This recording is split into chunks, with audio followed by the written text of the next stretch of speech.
শ্রমিক জনতার যে আত্মত্যাগ, যার মধ্যে আমাদের বাঞ্ছারামপুরবাসীরাও আছেন, আমরা মনে করি সকল শহীদের এবং সকল আহত যোদ্ধাদের যে স্বপ্ন আকাঙ্ক্ষা সেটা বাস্তবায়ন করাটাই হচ্ছে এই বর্তমান সংসদের এবং এই সরকারের দায়িত্ব, তাদের লক্ষ্য।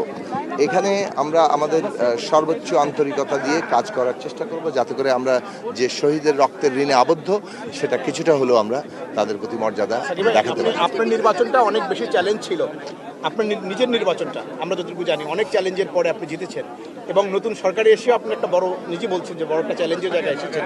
এই সরকারের জন্য সবচেয়ে বড় চ্যালেঞ্জটা কি হবে আপনার? না, অনেকগুলো চ্যালেঞ্জ আছে, কোনো একটা নির্দিষ্ট চ্যালেঞ্জ।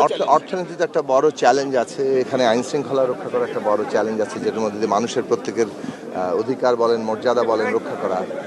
এখানে মানে দুর্নীতি একটা বড় চ্যালেঞ্জের জায়গা আছে এবং দেশে একটা যদি ধরেন প্রতিষ্ঠানগুলো গণতন্ত্রের জন্য যে জরুরি, সে যে প্রতিষ্ঠান ক্ষমতার ভারসাম্য তৈরি করে, সেই প্রতিষ্ঠানগুলো দলীয়কৃত ছিল, সেগুলোকে নতুন করে গড়ে তোলার ব্যাপার আছে।